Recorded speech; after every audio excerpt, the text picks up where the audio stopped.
नमस्कार, स्वागत है आपका हिंदी न्यूज जंक्शन में। आइए बढ़ते हैं आज की सुर्खियों की तरफ। आज होगी किसानों व सरकार के बीच दूसरे दौर की बातचीत। 19 तारीख को नहीं हो पाई थी बात। किसानों के ट्रैक्टर मार्च को लेकर आज सुप्रीम कोर्ट में होगी सुनवाई। कृषि बिल वापस लेने पर अड़े हैं किसान। भारत और पड़ोसी देशों को भेज रहा है वैक्सीन। आज बांग्लादेश भेजी जाएगी कोविशील्ड की 20 लाख मुफ्त डोज। पीएम मोदी ने किया था वादा। जो बाइडेन आज अमेरिका के 46वें राष्ट्रपति पद की शपथ लेने वाले हैं। वहीं कमला हैरिस लेंगी उपराष्ट्रपति पद की शपथ। इस मौके पर वॉशिंगटन में सुरक्षा के किए गए कड़े इंतजाम। वहीं प्रधानमंत्री आवास योजना के तहत मोदी आज करेंगे वित्तीय सहायता राशि जारी। 23 जनवरी को नेताजी सुभाष चंद्र बोस की 125वीं जयंती पराक्रम दिवस के रूप में मनाई जाएगी और कलकत्ता में किया जाएगा भव्य समारोह। प्रधानमंत्री भी रहेंगे मौजूद। उत्तर भारत में शीतलहर का प्रकोप जारी। दिल्ली में छाया रहेगा घना कोहरा। आइए बढ़ते हैं अन्य खबरों की तरफ। इतिहासकार श्री आरसी भसनैया द्वारा महामहिम राष्ट्रपति रामनाथ कोविंद के जीवन पर लिखी गई पुस्तक का विमोचन श्री कामेश्वर चौपाल जी ने किया और इस उपलक्ष्य पर उन्होंने कहा, कामेश्वर जी का नाम ही कुछ ऐसा है जैसे किसी शिव मंदिर का। आपको याद हो, कामदेव ने जब शंकर जी को ध्यान बटाया या ध्यान भंग किया तो उन्होंने उनको भस्म कर दिया, इसलिए उनका नाम कामेश्वर रखा गया। वही कामेश्वर जी और आज वो राम मंदिर में प्रवेश कर गए तो रामेश्वर जी हो गए, इसलिए उनको डबल वंदन, अभिनंदन, स्वागत है। आपकी जानकारी के लिए बताना चाहता हूं कि जैसे हम यहाँ पर महावर हैं, धीमान है, बनोदा है, शाक्त हैं, ऐसे ही बिहार में पान और चौपाल दो जातियां हैं, उपजातियां हैं, वर्ग हैं जो कपड़े बुनने का व्यवसाय करते हैं। बिहार में ये तो जो उपवर्ग हैं वो भी कपड़े बुनते हैं और हमारे यहाँ जो अभी आपको बताया बड़ौदा है, धीमान है, शाक्त हैं, ये सारी की सारी जातियां जो हैं कपड़े बुनने का व्यवसाय करती हैं और ये कोली जाति के अंतर्गत है। शायद आपको नया नाम लगा था, इसलिए मैंने कहा आपकी जानकारी के लिए।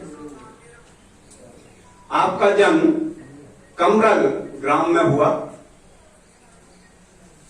जो सुपौल डिस्ट्रिक्ट है उसमें है और 1956 का इनका जन्म है। आप 4 भाई बहन हैं, इनका नंबर 3रा। मैं संक्षिप्त में जानकारी इसलिए देना चाहता हूं ताकि हम सब लोगों को ये मालूम पड़े कि इनके संबंध में कुछ जानकारी अपन लें। आप शुरू से ही पढ़ने लिखने में होशियार थे, खेलकूद में भी थे, रुचि रखते थे। कॉलेज जीवन में ये छात्र संघ के अध्यक्ष भी रहे हैं और उस समय आपको याद हो आपातकाल में छात्र आंदोलन चला था, उसमें आपकी भूमिका अहम भूमिका थी और ये पकड़े गए थे। इनको 18 महीने की जेल हुई थी आपातकाल में। आप विश्व हिंदू परिषद से जुड़े हुए हैं, उनके संगठन मंत्री रहे हैं। आपने वनवासी जो बंधु हैं उनके बीच रहकर शिक्षा और स्वास्थ्य के क्षेत्र में उल्लेखनीय कार्य किया है। बिहार में बिरसा सेवा प्रकल्प एक संस्था है, समाजसेवी संस्था है, उससे भी आप जुड़े हैं, उससे भी आप समाज सेवा कर रहे हैं। आप राष्ट्रीय स्वयंसेवक संघ के विस्तारक जिला प्रचारक रहे हैं, उसमें भी आप सक्रियता से काम कर रहे हैं। आपने विधानसभा के 2 चुनाव लड़े हैं और लोकसभा के भी 2 चुनाव लड़े हैं, लेकिन उसमें सफलता नहीं मिली। लेकिन आप 2002 से 2014 तक 2 बार बिहार विधान परिषद जिसको MLC, member of legislative council के 2 बार के आप सदस्य रहे हैं। जैसे लोकसभा होती है, राज्यसभा होती है, ऐसी विधानसभा और विधान परिषद होती है जिसमें नॉमिनेटेड आदमी होते हैं। आप विश्व हिंदू परिषद के संगठन मंत्री रहते हुए श्री राम जन्मभूमि मुक्ति संघर्ष आंदोलन जो 1989 में चला था, जिसमें कार सेवक अपने घरों से ईंट लेके गए थे, उस आंदोलन में आप भी थे। उस समय उत्तर प्रदेश में मुलायम सिंह की सरकार थी। उन्होंने इस कार सेवकों को रोकने के लिए बैरिकेड्स लगा दिए, पुलिस लगा दी, जाने नहीं दिया, यहां तक कि फायरिंग भी हुआ था। लेकिन आप बचते बचाते हुए, छुपते छुपाते हुए जन्मभूमि पे पहुंचे और ईंट वहां पर रखी। ये सौभाग्य आपको प्राप्त है। प्रथम ईंट इन्होंने रखी थी। कितनी बड़ी दिलेरी का काम था, लोगों से बचते हुए, पुलिस से बचते हुए, छिपते छिपाते हुए। ऐसे व्यक्तित्व, हिम्मत, वीर, एक वास्तव में समाज सेवा या राजनीति में 2 तरह के व्यक्ति होते हैं। एक टेबल वर्कर होते हैं, एक फील्ड वर्कर होते हैं। फील्ड वर्कर में राजनेता होते हैं जो अच्छी लच्छेदार भाषण देते हैं, लेकिन टेबल वर्कर वो व्यक्ति होते हैं जो अच्छे प्लानिंग करते हैं। ये उनमें से एक था। आप विश्व हिंदू परिषद के संगठन मंत्री भी रहे हैं और जो मुक्ति संघर्ष मोर्चा था वो दूसरी बार 92 में यहां से भी बहुत से लोग भाग गए थे, जिसमें जो कारसेवक गए थे वो 6 नवंबर 1992 में, जिसमें मस्जिद गिराई गई थी, उसमें आप भी थे। और हमारे यहाँ के समाज सेवी आनंद वर्मा, उनके साथ आप लोग भी, बहुत सारे लोग यहाँ से गए थे। उस समय भी वहां पर श्री चौपाल जी मौजूद थे, अग्रणी थे। इस उपलक्ष्य पर उन्होंने कहा कि कोली समाज का आधार सभी धर्मों में समाहित है। समाज का एक बेटा राष्ट्रपति जैसे सर्वोच्च पद पर है तो दूसरा बेटा श्री राम की सेवा में लीन है। ये समाज का सौभाग्य है। वहीं इंदौर या हमारा सौभाग्य है कि कोली समाज का एक बेटा देश के राष्ट्रपति जैसे सर्वोच्च पद पर है और दूसरा बेटा भारतवासी के कण कण में बसने वाले भगवान श्री राम की सेवा में लीन होकर श्री राम मंदिर ट्रस्ट के सदस्य के रूप में अपनी सेवा दे रहा है। मैंने कोली कुल में जन्म लिया है, ये मेरा सौभाग्य है। मैं आज समाज के बीच जाकर अपने आप को धन्य महसूस कर रहा हूं।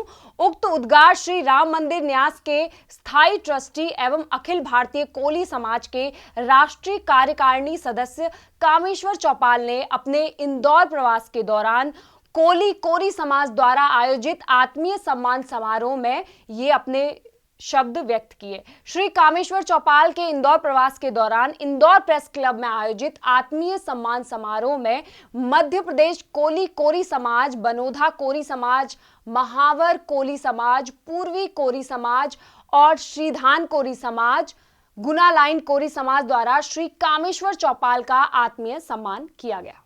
वहीं खबर है इंदौर से, जहां प्रशासन की तेज कार्रवाई देखने को मिली है। इंदौर में राशन माफिया भारत दवे द्वारा जिस तरह से गरीबों का निवाला छीनने की कोशिश की गई थी, उस पर प्रशासन ने कार्रवाई की है।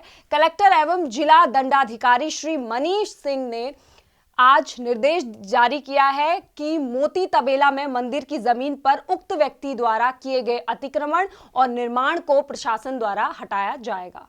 श्री अंगद हनुमान मंदिर मोती तबेला, जो कि आदि गौड़ ब्राह्मण ट्रस्ट का है, उसकी भूमि पर राशन माफिया भरत दवे ने अपने कार्यालय अवैधानिक निर्माण कर बना लिया था। कलेक्टर श्री मनीष सिंह ने निर्देश पर राशन माफियाओं के विरुद्ध कार्रवाई के अनुक्रम में प्रशासनिक नगर निगम पुलिस अधिकारियों की संयुक्त टीम द्वारा हटाया जाएगा ये अवैध निर्माण। कब्जा की हुई भूमि मंदिर को वापस दिलाई जाएगी। वहीं इंदौर से खबर है, युवती के अपहरण की एक वारदात सामने आई है। इंदौर में महिला संबंधी अपराध कम होने के नाम नहीं ले रहे हैं। ऐसे में एक मामला सामने आया है इंदौर के बाणगंगा थाना क्षेत्र में।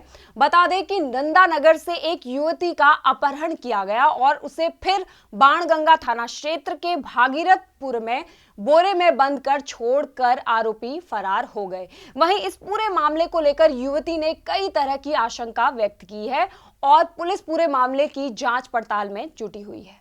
घटना इंदौर के बाणगंगा थाना क्षेत्र के रशीद भाई रेलवे ट्रैक की है। इसी के साथ युवती के द्वारा बताया जा रहा है कि वो शाम तकरीबन 5 से 6 बजे अपने घर से कोचिंग के लिए निकली।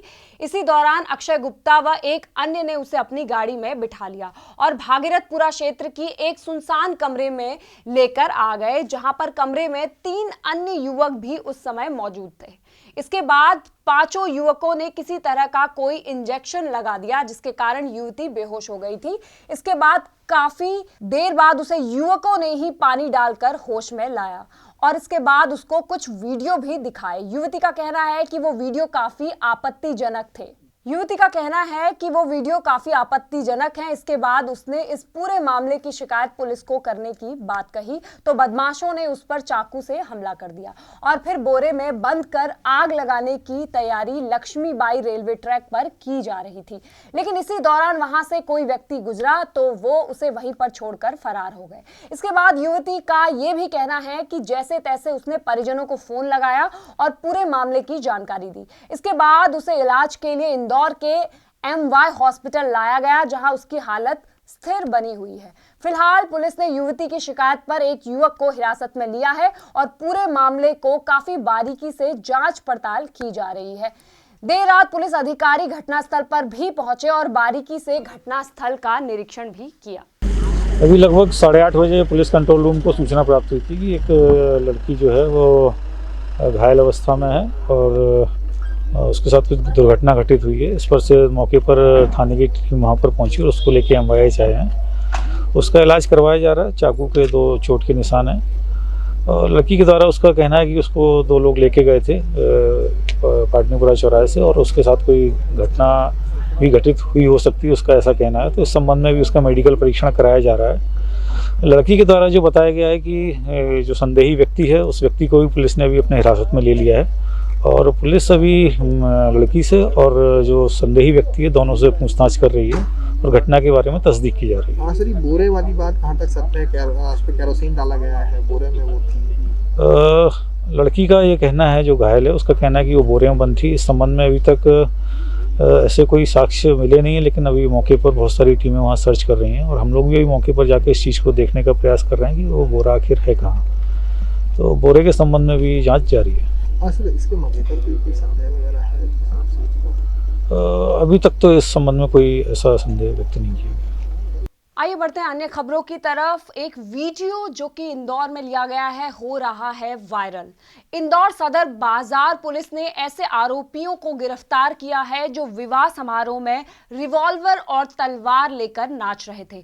तलवार और पिस्टल लहराने का मामला सोशल मीडिया पर वायरल होने के बाद पुलिस ने एक आरोपी के खिलाफ मामला दर्ज किया है। दरअसल एक वीडियो सोशल मीडिया पर वायरल हो रहा था जिसमें कुछ युवक हाथ में तलवार और रिवॉल्वर लिए नाचते गाते दिखाई दे रहे हैं।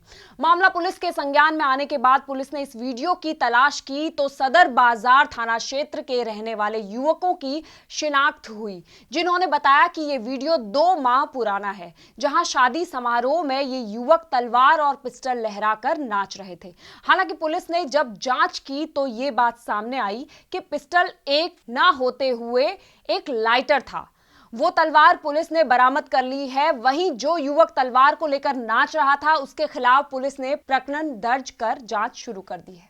मैंने ये भी वीडियो देखा है और ये करीबन आज से 2 माह पुराना है। पाटनीपुरा में एक विवाह हुआ था देवेंद्र नाम के व्यक्ति का, तो उसके विवाह में जो है अभिषेक और विक्की नाम के व्यक्ति हैं जो नाच रहे थे और उनके हाथ में तलवार और एक के हाथ में जो पिस्टल दिख रही है, जिसको आज हम राउंड अप करके लाए हैं।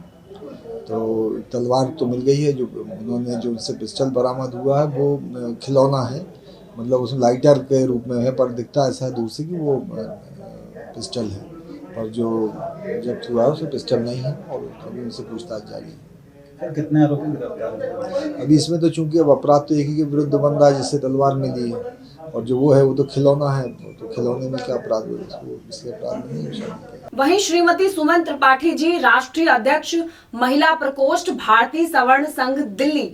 श्रीमती सुमन त्रिपाठी सदैव सामाजिक कार्यों में बढ़ चढ़कर हिस्सा लेती रही हैं। महिला सशक्तिकरण, तकनीकीकरण के साथ साथ आत्मनिर्भर सवर्ण समाज को बनाने में वो निरंतर कार्य करती रही हैं। सवर्ण समाज को आरक्षण के अभिशाप से बचाने के लिए उनका निरंतर संघर्ष उल्लेखनीय है। आइए देखते हैं इस विषय पर वो क्या संदेश दे रही है। मैं सुमन त्रिपाठी राष्ट्रीय अध्यक्ष भारतीय सवर्ण संघ दिल्ली से बोल रही हूँ। मिर्जापुर जनपद में रहने वाले सभी भाई बहनों को गणतंत्र दिवस की हार्दिक शुभकामनाएं देती हूँ।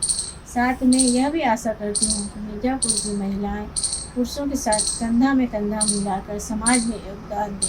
साथ ही इस गणतंत्र दिवस में सभी भाई बहनों से आग्रह करती हूँ कि वो एक सशक्त भारत के निर्माण में अपना योगदान दें। जय हिंद, जय भारत। ऐसे ही खबरों के लिए जुड़े रहिए हिंदी न्यूज़ जंक्शन के साथ। नमस्कार।